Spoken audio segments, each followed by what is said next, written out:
Hello, नमस्कार, बहुत स्वागत है आप सभी का। मैं हूँ शिवांगी द्विवेदी आपके साथ और न्यूज़ 18 इंडिया पे आज हमारे साथ एक बहुत ही खास मेहमान हैं। वो खास इसीलिए हैं क्योंकि उन्होंने सिर्फ देश में ही नहीं, बल्कि अब विदेश में भी भारत का नाम रोशन करने का काम किया है। हमारे साथ में हर्षिका परमार हैं और इनकी पहचान है वैशाली के नाम से। मूवी होम बाउंड जो कि अब ऑस्कर के लिए इंडियन एंट्री के तौर पे नॉमिनेट की गई है, फाइनल एंट्री है ये, और इसमें एक बहुत महत्वपूर्ण किरदार निभा रही हैं हर्षिका। इनसे आज हम बात करेंगे इनकी खुद की जर्नी के बारे में, इस पूरी मूवी की जर्नी के बारे में, कुछ खास पलों के बारे में। तो हर्षिका, बहुत स्वागत है आपका। और बहुत बहुत शुरुआत धन्यवाद करते हैं। इतना अच्छा परिचय देने के लिए। ये परिचय बनता है, आप सभी की मेहनत इस कदर है। और शुरुआत में सबसे पहले हर्षिका चाहूंगी कि आप अपने बारे में हमारे दर्शकों को बताइए। हाँ जी, तो मेरा नाम हर्षिका है और मैं हूँ इंदौर से। बेसिकली मैंने बचपन में शुरू की थी एक्टिंग और स्कूल में डांस किया है, डांस करती थी, गाना गाती थी। देन फिर मैं कॉलेज में गई फिल्म मेकिंग के इंदौर में, जिसका नाम है EMRC, जहाँ पर मैंने बहुत नाटकों में हिस्सा लिया। यूथ फेस्टिवल होता था, उसमें गाने होते थे, उसमें डांस होता था।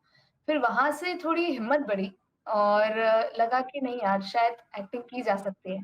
तो फिर मैंने इंदौर में ही थोड़ा थिएटर करना शुरू किया था। फिर आफ्टर माय ग्रेजुएशन मैं बॉम्बे शिफ्ट हो गई थी 2019 में। हाँ, 2019 में मैं बॉम्बे शिफ्ट हो गई थी और फिर बॉम्बे शिफ्ट होने के कुछ समय बाद तब भी मैं ऑडिशन वगैरह दे रही थी। बट फिर कोविड आ गया। फिर कोविड आने के कारण मुझे वापस इंदौर जाना पड़ा और फिर मैं 2022 में फिर से वापस आई। हम्म। तो 2022 के बाद मेरी proper journey as an actor Bombay में शुरू हुई। यहाँ पर मैंने काफी थिएटर ग्रुप्स के साथ काम किया है, जैसे कि डीफो ड्रामा, अरण्य, और अभी भी मैं कुछ नाटक कर रही हूँ। तो आई थिंक विद थिएटर और ऑडिशन की जर्नी के साथ साथ कहीं बीच में मुझे ये रोल मिला। इसका ऑडिशन मैंने दिया था 2023 में ही, हम्म। 2024 में actually, yes, last year in April. Hmm. Hmm. और आई थिंक कुछ मैं ऑडिशन तो दे चुकी थी, मैं फॉलो अप भी ले रही थी, पर आई 5 महीनों बाद मुझे पता चला कि मैं शॉर्टलिस्ट हुई हूँ। तो शॉर्टलिस्ट भी मतलब वो सिलेक्शन नहीं होता, तो मैं शॉर्टलिस्ट हुई। तो आई वाज लाइक कि अब आगे क्या। मैं बस उसी उम्मीद में थी कि हो जाए। मुझे कुछ नहीं पता था ये प्रोजेक्ट किस मतलब कौन डायरेक्ट करने वाले हैं, और ये कहाँ पहुंचेगी कहानी, किसके किसके द्वारा लिखित है, कौन इसे निर्देशित करने वाला है, कोई भी अंदाजा मुझे नहीं था। फिर 5 महीनों बाद मुझे पता चला कि उन्होंने मुझे वैशाली के लिए लॉक कर दिया है। और वो क्षण मेरे लिए बहुत ही महत्वपूर्ण था, क्योंकि उस क्षण मुझे पता चला कि ये जो फिल्म है उसके निर्देशक नीरज घेवान है, हम्म। जिनके साथ मैं काफी समय से काम करना चाह रही थी और मुझे वो बहुत पसंद है। मसान, ऑफ कोर्स, वो हम्म। मसान से ही मुझे वो ऐसा लगता था कि यार, अगर मुझे काम करना है तो मुझे ऐसे किसी निर्देशक के साथ काम करना है। और तो जिन फाइनली लोगों को नहीं मालूम है, वैसे तो उनकी फैन फॉलोइंग काफी ज्यादा है, लेकिन मसान जो मूवी है वो हर किसी ने, मुझे ऐसा लगता है कि एक जो इस एज ग्रुप के लोग हैं उन्होंने देखी ही देखी होगी। अगर उनके डायरेक्टर के बारे में नहीं मालूम है तो मैं बता दूं, नीरज गायवान साहब द्वारा ये मूवी बनाई गई मसान। और एक हिस्टोरिकल मूवी मानी जाती है मसान, और आज भी एक बहुत सुंदर सिनेमैटिक पीस के तौर पे उसे देखा जाता है। 10 साल बाद उनकी अब ये जो मूवी आई है वो सीधा ऑस्कर में जा रही है। और हर्षिका, जैसा आप बता रही है, ये आपकी डेब्यू फिल्म है, राइट? हाँ जी, ये मेरी डेब्यू फिल्म है और मैं कितनी खुशनसीब हूँ कि मेरी पहली फिल्म होम बाउंड एग्जैक्टली, है। यही सवाल है कि debut film and straight to the Oscars, कैसा लग रहा है और कितना बिलीवेबल लग रहा है? बहुत, मैं बता नहीं सकती मैं क्या महसूस कर रही हूँ, क्योंकि इतनी मिक्स्ड फीलिंग्स है ना। हम्म। मैं मैं सच में नहीं बयां कर सकती हूँ कि मैं क्या महसूस कर रही हूँ, पर हाँ, मैं बहुत खुश हूँ और हम्म। बहुत इमोशनल भी हूँ, बहुत इमोशनली अटैच्ड भी हूँ इस फिल्म से। ऐसा लगता है कि यार, ये मतलब इसके मतलब दिस फिल्म डिजर्व्स एवरीथिंग। ये जहाँ जहाँ पहुंच सकती है वहां वहां ये फिल्म पहुंचे। और कल ये फ़िल्म रिलीज़ होने वाली है, तो मैं चाहती हूँ कि पूरी दुनिया इसे देखे। हुँ। अच्छा ये एक महत्वपूर्ण जानकारी है। होम बाउंड ये जो मूवी है नीरज साहब द्वारा निर्देशित है। इसमें किरदारों के बारे में हम आगे बात करेंगे, लेकिन ये मूवी सबसे इसमें बड़ी बात ये है कि ये अभी तक भारत में रिलीज़ नहीं हुई है। हर्षिका ने जैसा बताया, ये मूवी अब कल सभी जगह सिनेमाज़ में रिलीज़ होगी, आप भी ज़रूर इसे देखिए। और ये मूवी अभी तक में Cannes festival, Toronto film festival में काफ़ी ज़्यादा प्यार बटोर चुकी है। अब ऑस्कर हाँ में इसे जी, ऑफिशियल एंट्री भारत की ऑफिशियल एंट्री के तौर पे भेजा गया है। तो हर्षिका अब हाँ हम जी। इस मूवी के बारे में बात करेंगे, होम बाउंड। हुँ, इसमें ईशान खट्टर है, जाह्नवी कपूर है। जी, तो ये जो किरदार है, अब हम विशाल किरदारों के सेठवा बारे में भी जानना है। चाहते हैं। जी, और हाँ जी। हर्षिका परमार भी हैं। तो अगर हाँ हम जी, मैं किरदारों के बारे में बात करें, तो सबसे पहले तो ये जर्नी इन किरदारों की इस फ़िल्म के अंदर किस प्रकार से है? कैसे ये जर्नी है इन किरदारों की? मोटे-मोटे हुँ, तौर पे अगर इस फ़िल्म को कोई देखना समझना चाहे, चूँकि कल तो ये रिलीज़ हो ही रही है मूवी, लेकिन अगर हम इस किसी कैटेगराइज़ करना चाहें इस मूवी को, तो ये हुँ, किस हुँ। कैटेगरी में बैठेगी? कैसी है ये कहानी? और अ, इसमें वैशाली का क्या किरदार है? हाँ जी।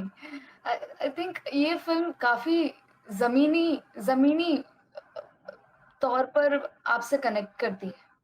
ये वैसे तो 2 दोस्तों की कहानी है और हुँ, उसमें उनकी जो आइडेंटिटीज़ हैं मतलब जो विशाल जेठवा है और उसमें जो ईशान खट्टर हैं, उनके जो कैरेक्टर्स हैं, वो आई थिंक उनसे लोग काफ़ी ज़्यादा कनेक्ट करेंगे क्योंकि एक जो विशाल प्ले कर रहे हैं, वो एक दलित कैरेक्टर हैं। जो ईशान है, वो एक मुस्लिम कैरेक्टर प्ले कर रहे हैं। तो इन हम जिस दुनिया में रह रहे हैं, उसमें अभी भी डिस्क्रिमिनेशन, भेदभाव खत्म नहीं हुआ है।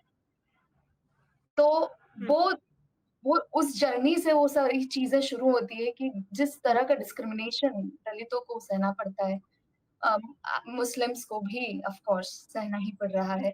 तो उनकी जर्नी वहाँ से कहानी शुरू होती है। उनका स्ट्रगल दिखता है। लेकिन हुँ, आगे-आगे आप जैसे जाते हैं तो एक एक बहुत ट्रेजिक चीज़ हुई थी हम सभी के साथ कोविड, वो घटती है और उसकी हुँ, वजह से वो उन उनकी लाइफ़ किस तरह से अफ़ेक्ट करती है। माइग्रेशन के समय जितने भी लोग माइग्रेट कर रहे थे, उनके लिए कितना मुश्किल था वो समय। आई हुँ, थिंक वो जीने और मरने वाली बात थी, तो वो वो जर्नी काइंड ऑफ इस फ़िल्म में आपको देखने को मिलेगी और जिस तरह का ऑफ कोर्स उस समय जितना भी स्ट्रगल रहा है, बाहर जाके आप काम करते हो, सबसे पहले तो अपना घर छोड़ के आप बाहर जाते हो।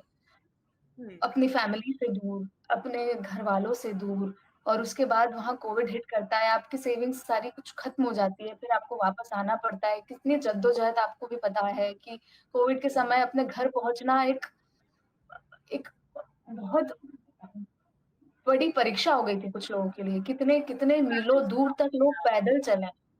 हुँ, तो बिल्कुल। ये कहानी है उसमें और उसके अलावा उस कैरेक्टर की भी एक पूरी एक जर्नी है, मैं सब कुछ नहीं बताऊँगी लेकिन हाँ, इन 2 दोस्तों की उन्होंने कैसे सारी चीज़ें सही, वो क्या चाहते थे, उन्हें क्या लगता था कि उन्हें रिस्पेक्ट किस तरह से मिल सकती है, वो कितना क्रेव करते हैं उस चीज़ को और वो अपना बेस्ट देने की कोशिश करते हैं और कहाँ-कहाँ उन्हें कुछ-कुछ सहना पड़ता है। तो ये हुँ, सब चीज़ें हैं उस फ़िल्म में। बिल्कुल और मुझे ऐसा लगता है कि 2020 में जब कोविड आया, हर किसी की एक लाइफ़ की ट्रैजेक्टरी थी, जो कि चल रही थी और हुँ, कोविड की वजह से बदल गई। यानी आपने लाइफ़ बिल्कुल। के बारे में कुछ सोचा हुआ था, आप किसी हाँ दिशा में जी। आगे बढ़ रहे थे, लेकिन उसके बावजूद जब कोविड आया, तो वो दिशा ही बदल गई और उसके बाद चीज़ें इस कदर बदली कि कई लोगों की पूरी ही ज़िंदगी उलट हो गई। और बिल्कुल। ये जो मूवी है, ये हर्षिका ये नीरज साहब क्योंकि मैं पढ़ रही थी इस मूवी के बारे में और मैंने हुँ, सुना हुँ। था कि एक एक फ़ोटो कोई आई थी कोविड टाइम्स में, हाँ जो जी, हाँ जी, हाँ जी। Inspiration yes. बनी नीरज जी के लिए। हाँ, हाँ, हाँ, वो एक आर्टिकल था बशारत पीर ने उसे लिखा था द न्यूयॉर्क टाइम्स के लिए। उसका वो एक आर्टिकल था टेकिंग अमृत होम। उस पर बेस्ड है ये। तो वो वही अमृत और उसमें एक और मोहम्मद रहते हैं, उन दोनों की कहानी से प्रेरित ये कहानी है। और उनका भी वही, वो माइग्रेशन के थ्रू वो वापस आ रहे थे, और हुँ, जो दुखद घटना ऑफ कोर्स माइग्रेशन में बहुत लोगों के साथ घटी, हुँ। उस आर्टिकल से इंस्पायर होके उन्होंने पूरा स्क्रीन प्ले लिखा है इस पूरी कहानी का। इस पूरी कहानी में हर्षिका आप जानना चाहेंगे कि वैशाली का किरदार कैसा है? हाँ जी। तो वैशाली चंदन जो कि विशाल निभा रहे हैं इस किरदार को, अ, उसकी बहन होती है इस कहानी में। तो वैशाली एक अगेन दलित किरदार है, क्योंकि चंदन और हमारी पूरी फैमिली जो है वो दलित किरदार है उसमें। हुँ, तो उसमें वैशाली जो है, वैशाली वो एक लड़की है जो पढ़ना चाहती थी, आगे बढ़ना चाहती थी, वो बहुत कुछ करना चाहती थी, लेकिन फाइनेंशियल क्राइसिस के चलते, और जैसे जैसी सोसाइटी में हम रहते हैं वहाँ पर लड़कियों को उतनी अपॉर्च्युनिटीज़ नहीं मिलती है जितनी इन जनरल लड़कों को मिलती है। इतनी तो आसानी से आजकल अभी भी कई ऐसे हिस्से हैं समाज के जहाँ पे नहीं मिलती है, राइट। हाँ जी, तो हुँ, वैशाली उन्हीं लड़कियों को दर्शा रही है इस फ़िल्म में, जहाँ पर उसको, वैशाली को भी पढ़ने की बहुत इच्छा थी। वैशाली को भी बहुत पढ़ने के बाद कहीं और ऊँचे स्थान पर पहुँचना था। लेकिन फैमिली की कुछ ज़िम्मेदारियों के चलते उसने हुँ, कुछ और अपने ही गाँव में काम चुना, जिसको वो काम अपनी फैमिली को सपोर्ट करने के लिए वो करती है। उसकी उसकी माँ भी काम करती है, उसके पिताजी भी काम करते हैं, और इन सब के चलते आई थिंक वैशाली कहीं एक वैसा किरदार है जो बहुत कुछ करना चाहती थी, लेकिन ज़िम्मेदारियों के चलते वो सब नहीं पा पाई। लेकिन वो चंदन को जब वो अपॉर्च्युनिटीज़ हुँ, मिलती है, तो वो उसे आगाह कराती है कि तुम्हें मिली है तो तुम इसका इस्तेमाल करो, हुँ, और पढ़ो और आगे बढ़ो और फैमिली को सपोर्ट करो। हुँ, तो आई थिंक वो एक पुश करने का काम भी इस कहानी में कर रही है, और वो ये भी हुँ, दिखा रही है कि कहाँ कितनी-कितनी सर्कमस्टेंसेस के चलते आपको पढ़ने को नहीं मिल पाता है, जब आप पढ़ना चाहते हो। हुँ, आप कुछ करना चाहते हो, लेकिन आपकी परिस्थितियाँ उस तरह की नहीं होती, आपके परिवार में हुँ, उतने पैसे नहीं होते जहाँ आप बाहर जाके पढ़ पाओ। शायद गाँव में उतनी उच्च शिक्षा आपको प्राप्त भी ना हो पाए, हुँ। तो वो स्ट्रगल देखिए आपको और कई वंशाली में ऐसे दिखेगी। किरदार रहते हैं जीवन में, जो भले ही अपनी कहानी पूरी ना कर पाएँ, अपनी मंज़िल तक ना पहुँच पाएँ, लेकिन वो अपनों के लिए उस पहले पायदान का काम करते हैं, उस सीढ़ी पे, जिस पे चढ़ के उनके अपने उस मंज़िल तक पहुँच सकते हैं और संभवतः अपने तो लिए क्या, अपने पूरे परिवार के लिए भी कुछ अच्छा कर सकते हैं। तो मुझे लगता है कि वैशाली वो वैसा किरदार है, हाँ जी, पहले बिल्कुल, पायदान वैसा का ही काम किरदार। करता है। हाँ, हाँ, हाँ। वो चंदन को काफ़ी हद तक आगे बढ़ाने का सोचती है, बोलती है, डाँटती भी है, क्योंकि वो बड़ी बहन है इसमें। ओह! तो हाँ, हाँ। तो हाँ, ये कहानी को हुँ, काफ़ी आगे हाँ। बढ़ाने का काम है इस किरदार में। तो हम बात कर रहे थे किरदारों की और वैशाली का जो किरदार है निश्चित तौर पे एक ऐसा किरदार है जो मुझे ऐसा लगता है कि बहुत डेप्थ रिक्वायर्ड है इस किरदार को निभाने के लिए क्योंकि इसमें आपको जिम्मेदारी भी चाहिए इस किरदार में आपको ग्रीफ भी चाहिए अपने सपने ना पूरे होने का वो फीलिंग्स भी चाहिए जिसमें आपने सैक्रिफाइस किया है लेकिन उसके बावजूद भी आप अपने परिवार के लिए लगे हुए हैं एंड एक हैवी कैरेक्टर इसे आप के तौर पे देखेंगे ये कैरेक्टर प्ले करना ऐसे लोगों के साथ में जो अ, फ़िल्मी जगत में आपसे ज़्यादा अनुभवी हैं। क्या हुँ, एक प्रेशर था या फिर उनके रहने से और ज़्यादा मदद मिली? कैसा रहता था सेट का माहौल अगर बात की जाए? और दूसरी तरफ आपके लिए कितना चैलेंजिंग था? क्योंकि आपने बताया कि इसके पहले आप थिएटर कर रही थी, थिएटर किए थे, अभी भी कर रही हैं और ये पहली प्रॉपर बड़े पर्दे पे चलने वाली मूवी, वो हुँ, हुँ, ट्रांज़िशन हुँ, कैसा हुँ। था? अ, बहुत अनबिलीवेबल सा था, टू बी ऑनेस्ट, क्योंकि जब होता है ना ये सब, क्योंकि आपको लगता है कि हाँ, इवेंचुअली तो यही करना है, होंगी भी चीज़ें क्योंकि आप ये विश्वास के साथ ही बॉम्बे आते हो। लेकिन हुँ, जब ये चीज़ घटती है ना, तो आप 1 मिनट के लिए ऐसे स्तब्ध से रह जाते हो कि सच में क्या ये हो रहा है? मेरे साथ बिल्कुल ऐसा ही हुआ था जब मुझे फ़ोन आया कि आपको इस किरदार के लिए लॉक कर दिया है और जब मुझे पता चला कि नीरज सर इसे डायरेक्ट करने वाले हैं, तो मेरे लिए बहुत ही ये अचंभे की बात थी कि क्या हो रहा है? तो हुँ, मुझे था कि जब तक मैं एक बार मिल नहीं लूँगी, एक बार मुझे समझ में आ नहीं जाएगा कि हाँ, मैं हूँ लॉक्ड एकदम, हुँ, तब हुँ। तक मुझे विश्वास नहीं था कि मैं हूँ अच्छा, इसमें शूट के क्योंकि दौरान आपने पूछा नहीं कि सर ऐसा हुआ कैसे? मन में सवाल आता होगा। हाँ, हाँ, कैसा हुआ कैसे?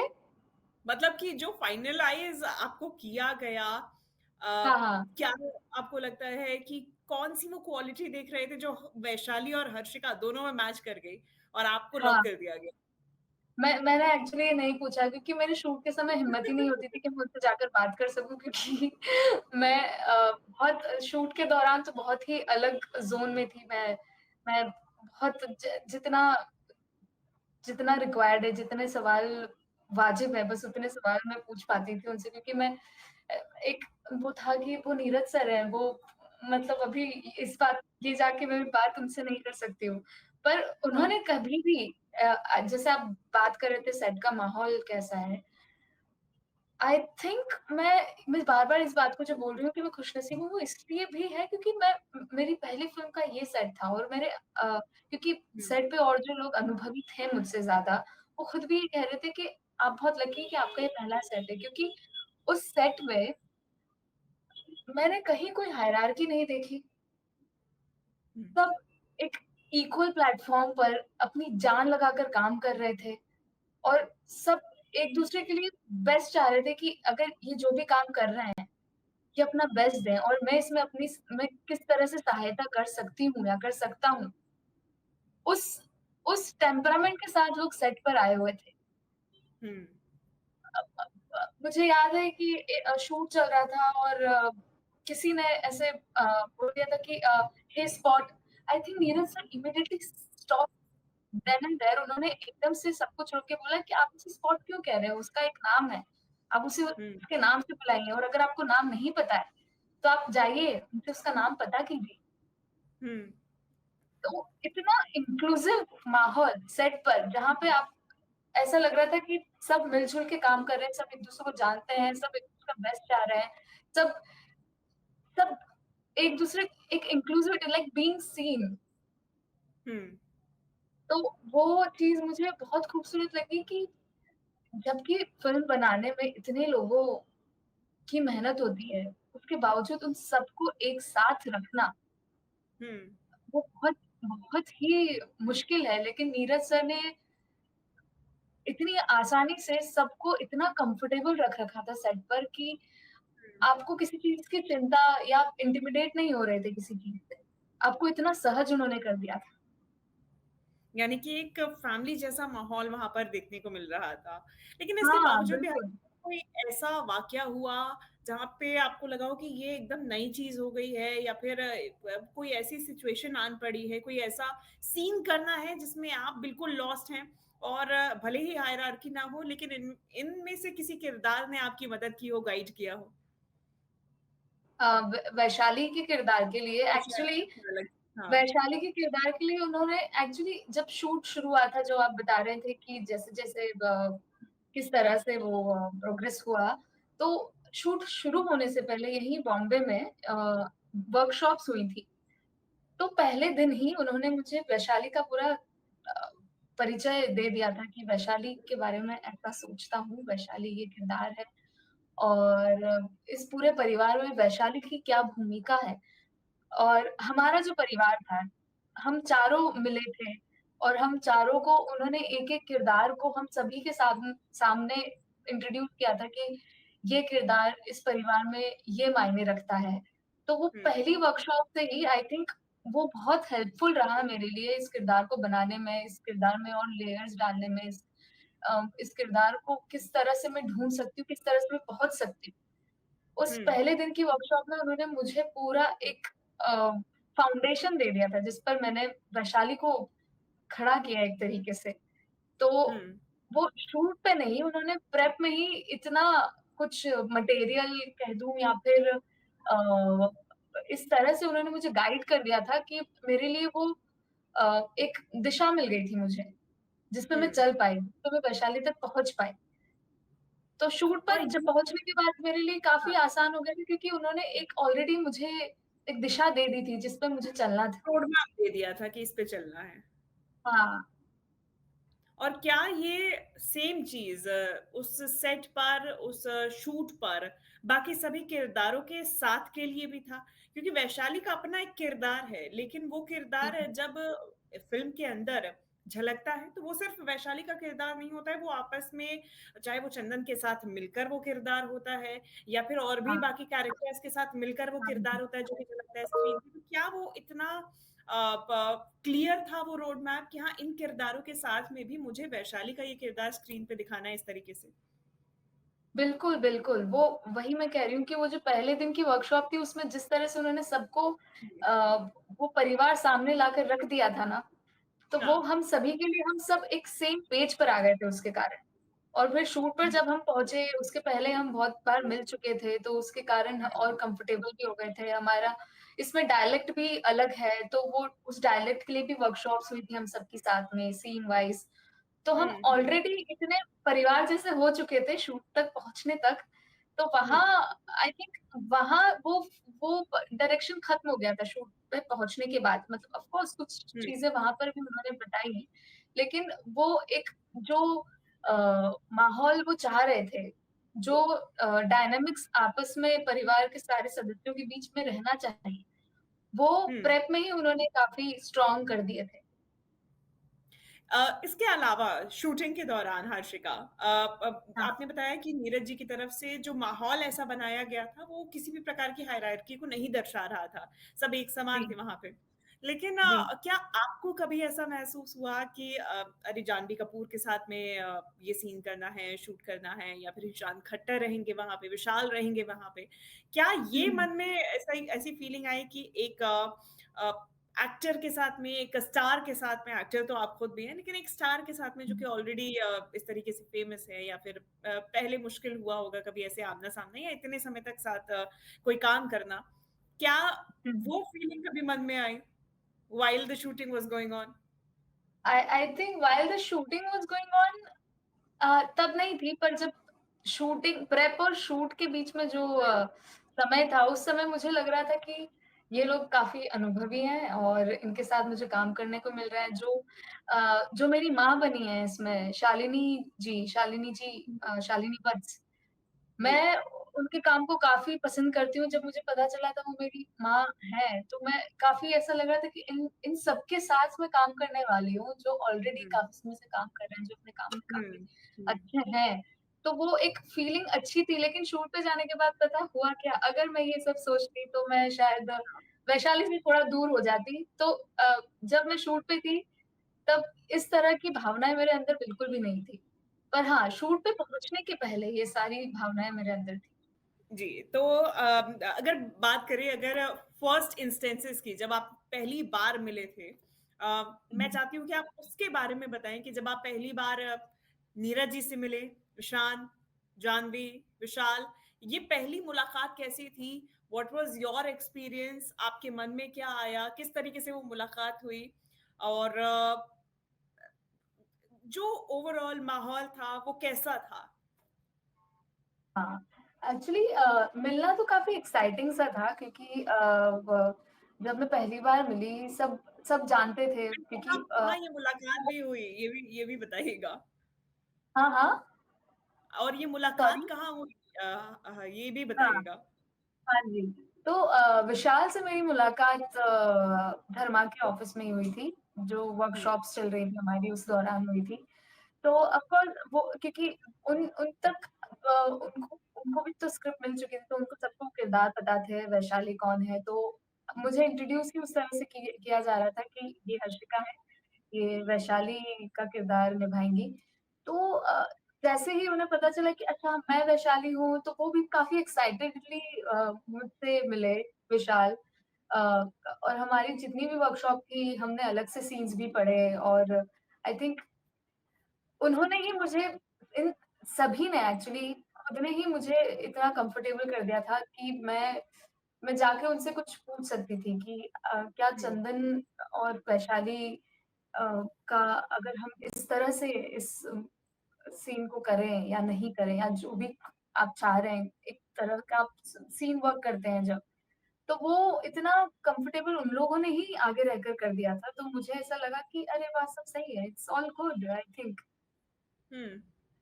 एंड उसके सेम बाद विद जानवी, हाँ, नीरज जी। हाँ, नीरज सर से मैं जब पहली बार मिली थी, एक्चुअली नीरज सर से मैं इस फ़िल्म के पहले एक बार मिली थी। मैंने हुँ, उनसे जाकर कहा था कि मुझे उनकी फ़िल्में कितनी पसंद है, मसान और उनकी शॉर्ट फ़िल्म्स जितनी भी हैं, गिली कुची, जूस और भी बहुत है उनकी। और जो मेड इन हेवन का उनका एपिसोड था, तो मैं मेरे अंदर हिचकिचाहट रहती है, पर मुझे लगा जिन निर्देशक को मैं इतने समय से पसंद करते आ रही हूँ, उनसे जाकर तो मुझे बात करनी चाहिए। तो मैं उनके पास गई थी और मैं काफ़ी एंग्ज़ियसली ऐसे बोल रही थी कि सर मुझे आपका काम बहुत पसंद है और आप जिस तरह की फ़िल्में बनाते हैं वो बहुत इम्पोर्टेंट है। तो हुँ, थैंक यू सो मच वो सारी फ़िल्म्स बनाने के लिए। तो उन्होंने शायद वो समझ गए कि मैं एंग्ज़ियस हो रही हूँ, हुँ, तो उन्होंने आराम से बोला इट्स ओके बैठो, बैठो और फिर उन्होंने मुझसे पूरी बात करी कि मैं क्या करती हूँ। फिर उन्होंने अपना काम साइड में कर दिया और मेरे बारे में पूछने लगे कि अच्छा तुम क्या करती हो?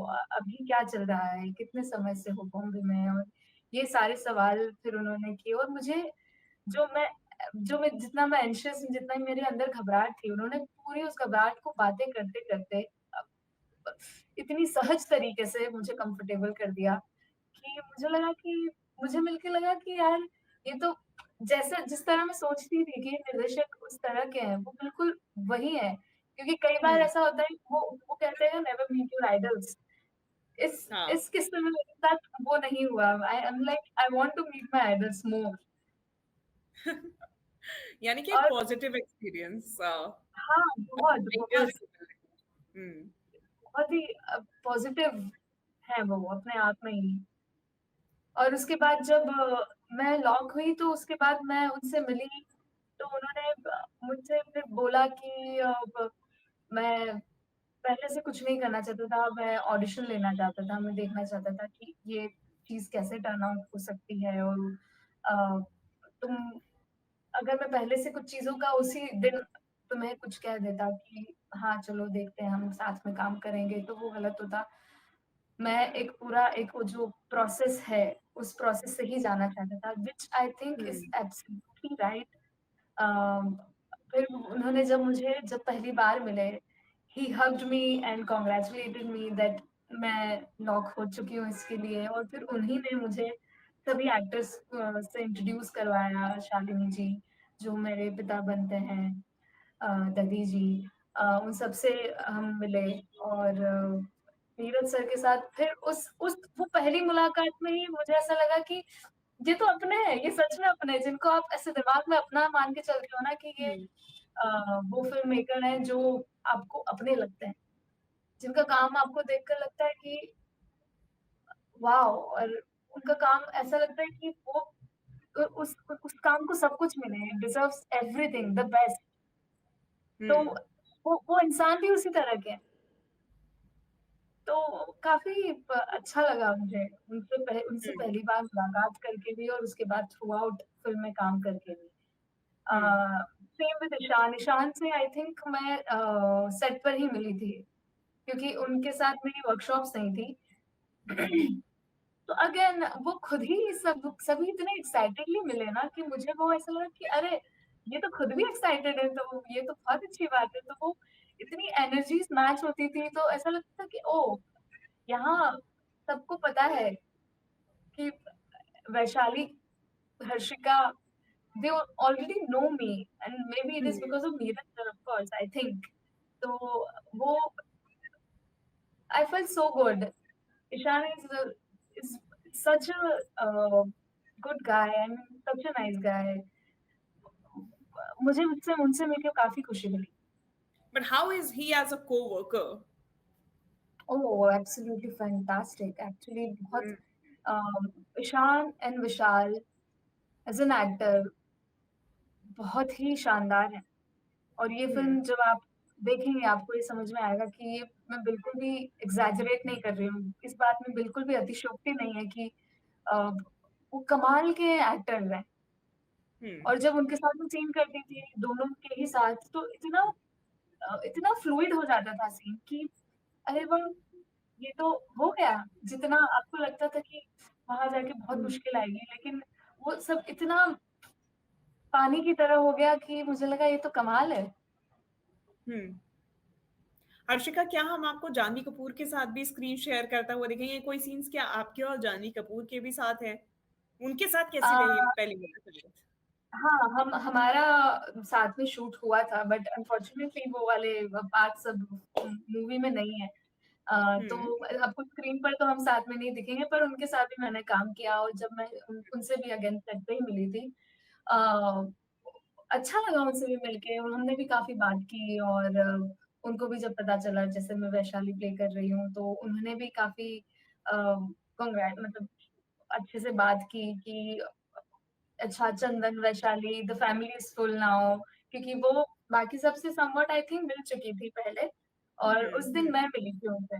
तो हुँ, काफ़ी अच्छा लगा उनके साथ काम करके भी, और फ़िल्म में हम लोग साथ सेम स्क्रीन पर आपको नहीं दिखाई देंगे, पर हमने साथ में काम किया है। हुँ, बिल्कुल। और ये पूरी मूवी में ज़रूर ओवरऑल अगर देखा जाए तो मुख्य किरदारों की जब होम बाउंड में बात की जा रही है, तो ये 4 हाँ नाम जी। सबसे ऊपर आ रहे हैं। रुशान, हुँ। विशाल, जाह्नवी कपूर और हर्षिका परमार, क्योंकि हमने देखा प्रीमियर के बाद भी हाँ, जब हाँ। आप सभी के क्रेडिट्स आ रहे हैं, नाम आ रहे हैं, तो हाँ उनमें जी। आपका नाम टॉप पे नज़र आ रहा है, टॉप नेम्स में नज़र आ रहा है। एंड हाँ, अभी हाँ। आप नीरज जी से हक की बात कर रही थी, और एक वीडियो मैंने देखा है आपका खूब वायरल हो रहा है। आई थिंक वो हुँ। स्क्रीनिंग के दिन का ही वीडियो है जब आप चारों एक ग्रुप हग में हैं, नीरज जी, हुँ, हुँ। विशाल विशाल, आप, एंड कुछ बात हो रही है, एंड हर कोई, मैं उस वीडियो में देख सकती हूँ कि आप ही को देख रहा है और आप ही को कुछ कह रहे हैं वो तीनों एक साथ मिलके, वो क्या बात थी? हर कोई जानना चाह रहा है।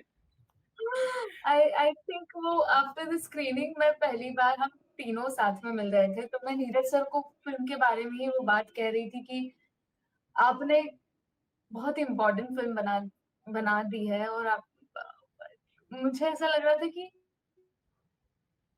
इस इस फ़िल्म को देखने के बाद मुझे लगा कि like I am being seen, क्योंकि हुँ, मैं भी खुद एक दलित समुदाय से आती हूँ, तो मुझे लगा कि यार ये हमारी कहानी पर्दे पे कही जा रही है। हुँ, तो मेरे लिए वो बहुत ही अ, इमोशनल, और ऐसा लगा कि कोई है जो आपकी कहानी कह रहा है, और हुँ, इतने बड़े पैमाने पर कह रहा है, इतने ऊँचे स्टेज पर बात जा रही है। तो मैं हुँ, क्योंकि स्क्रीनिंग के बाद, क्योंकि उस दिन मैंने स्क्रीनिंग मैं गई थी, और फिर मैंने उस दिन फ़िल्म देखी। मैं अंदर से भर चुकी थी कि मैं बहुत खुश हूँ कि ये फ़िल्म बनी है। अ, हुँ। क्योंकि ऐसी फ़िल्में बहुत कम अच्छा, बनती इस हैं, दौरान कोई और ऐसा जिस प्यार डायलॉग से। या ऐसी बात इस दौरान रही हो जो कि हर्षिका और वैशाली में नो डाउट काफ़ी सिमिलैरिटीज़ होंगी, काफ़ी कुछ क्वालिटीज़ होंगी, कुछ बातें होंगी जो एक जैसी होंगी। इस मूवी के शूट के दौरान हाँ। जब आप इस मूवी को बना रहे थे, तब क्या हुँ। किसी सीन को फ़िल्माते वक़्त आपको ऐसा लगा कि वैशाली नहीं हर्षिका बात कर रही है, या ये जो बात है ये वाक़ई हर्षिका कहना चाहती थी बहुत लंबे समय से और हर्षिका कह रही है अब? हुँ। हाँ, एक्चुअली बात जब भी इस फ़िल्म में प्रिविलेजेस को लेकर हो रही थी, मुझे लग रहा था वो हर्षिका ही कह रही हैं कहीं से। भला ही कोई ऐसा वो डायलॉग प्रिविलेजेस आपके, हाँ, भला ही वो बात आपकी प्रिविलेजेस से आते, प्रिविलेजेस कहीं किसी भी तरीके के आपके पास हो सकते हैं, लाइक आप किस कम्युनिटी से बिलॉन्ग करते हैं, आपका हुँ, जेंडर क्या है। तो जब-जब बात प्रिविलेजेस की हो रही थी इसमें, जब-जब बात आपके वंचित होने की हो रही थी, मुझे लग रहा था मैं ही कुछ कह रही हूँ इसमें। ये वैशाली और हर्षिका कहाँ गुम हो गए इस बीच, मुझे नहीं पता चला। हुँ, हुँ। दोनों का किरदार एक हो गया हो। दोनों का किरदार, हाँ, एक तरह से हो गया था। हुँ। कोई ऐसी स्पेसिफिक लाइन जो सबसे ज़्यादा आप रिलेट कर पाईं वैशाली द्वारा कही गई? ये मैं फ़िल्म के बाद बताऊँगी क्योंकि अभी फ़िल्म रिलीज़ नहीं हुई है। बट हाँ, उसमें एक लाइन है जो कि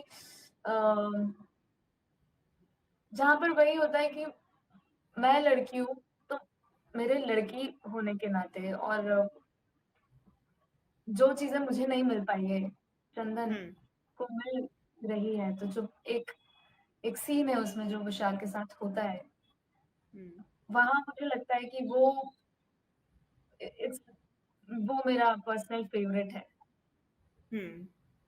और जब जो ये आप भी जब आप बहुत देखेंगे हुँ, जी। हाँ, जब आप देखेंगे तो आपको समझ में आएगा कि मैं किस सीन की बात कर रही हूँ। पर बिल्कुल, वो मेरा फ़ेवरेट सीन है। बिल्कुल वो और वाक़ई एकदम दिल के करीब है। इंतज़ार भी बहुत ज़्यादा रहेगा इसका। अब फाइनली कुछ फन मोमेंट्स की अगर बात की जाए चूँकि ये एक बहुत हेवी फ़िल्म है।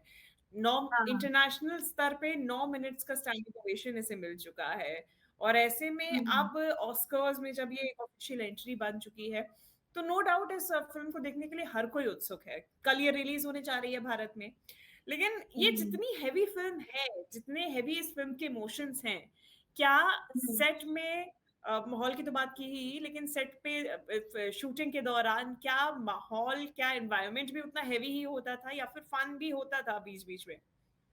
हाँ, बिल्कुल होता था। आई थिंक हुँ, कुछ सीन में ही माहौल काफ़ी उस तरह का हेवी जिसे आप हुँ, कह रही हैं, उस तरह से हुँ। होता था लेकिन मोस्ट ऑफ द टाइम क्योंकि ये इसमें 2 दोस्त भी है ना, तो दोस्तों की हाँ, कहानी तो जब उनके काफ़ी सारे सीन हैं जहाँ मुझे उन उन जब मैं देख रही हूँ उनका सीन चल रहा है, वो शूट हो रहा है, तो मुझे उनको देख कर लग रहा है कि क्या मस्ती चल रही है इन लोगों की।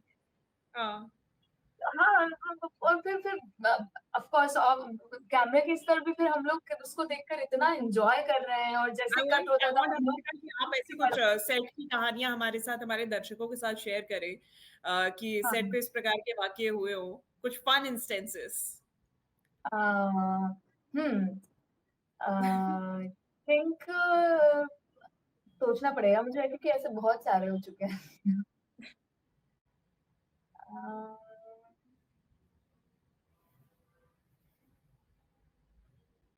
अभी मुझे याद नहीं आ रहा है जो ऐसे एकदम बताने लायक हो। हुँ, हुँ, हुँ। बिल्कुल और जब बहुत सारी मेमोरीज़ हो जाती है, उसमें से छाँट के निकालना द बेस्ट वन्स भी लगता है कि अच्छा ये बताऊँ कि ये बताऊँ कि ये बताऊँ कि ये हाँ, बताऊँ। हाँ, वो बिल्कुल। वही वैसा ही कुछ हो रहा है और अभी इतनी सारी चीज़ें इतनी मिक्स हो चुकी है ना, शूट हुँ, की आफ्टर आफ्टर द प्रीमियर तो सब कुछ मिल चुका हुँ। है आपस में। अब इस मूवी से हर्षिका क्या एक्सपेक्टेशंस हैं होम बाउंड से? आई थिंक मुझे उम, खुद से ज़्यादा मुझे लगता है कि ये फ़िल्म जहाँ-जहाँ पहुँच सकती है ना, वहाँ-वहाँ पहुँचे। हुँ, सिर्फ़ बड़े शहरों में ही नहीं, मुझे लगता है छोटे शहरों में भी हर जगह पहुँचे ये कहानी। हुँ, जब मैंने ये फ़िल्म देखी मुझे ऐसा लगा कि यार इस फ़िल्म को तो पूरी दुनिया को देखना चाहिए। हुँ, और ऐसे कम फ़िल्मों के लिए आपको लगता है ना, जो लगता है कि यार इस फ़िल्म को तो सभी को देखना चाहिए। ये हुँ, इतनी खूबसूरत है। तो आई हुँ। थिंक मेरी एक्सपेक्टेशन फ़र्स्ट ऑफ ऑल तो यही है कि होम बाउंड सब देख लें। जितने भी लोग हैं मतलब इंडिया में तो डेफ़िनिटली हर किसी को मतलब अभी किसी से पूछा जाए कि आपने देखी है होम बाउंड? तो उनका जवाब हाँ होना चाहिए। यानी जितने लोगों तक हो सके ये मूवी पहुँचे और चूँकि हाँ, ये इतने बड़े स्तर पे ऑलरेडी पहुँच चुकी है, इसका नाम विदेशों में भी हो रहा है। तो जी, जी। अब जब ये रिलीज़ होगी तो निश्चित तौर पे होम बाउंड उम्मीद है कि ज़्यादा से ज़्यादा हाँ, लोग देखें हर्षिका हाँ जी। और हाँ जी। आपका जो किरदार है उतना ही इम्पोर्टेंट है जितना बाकी कोई किरदार है और ऐसे में इस मूवी के लिए ये जो पूरी हाँ, स्टोरी, जो पूरा मैसेज देने की कोशिश की गई है, अब हाँ कल जी। ये जब रिलीज़ होगी तो पता चलेगा कि किस तरीके से ये मैसेज लोगों के बीच में भी पहुँच रहा है। बट निश्चित तौर हाँ पे आप जी। लोगों की मेहनत दिखेगी इसमें, आप लोगों का हाँ जी। संघर्ष दिखेगा एंड हाँ जी। बहुत शुक्रिया Harshika, all the very best आगे के लिए भी, आपके फ्यूचर के लिए भी, इस मूवी के रिलीज़ के लिए भी and thank you so much for taking time out हमसे बात करने के लिए। Thank you so much for having me. Thank you so much for connecting.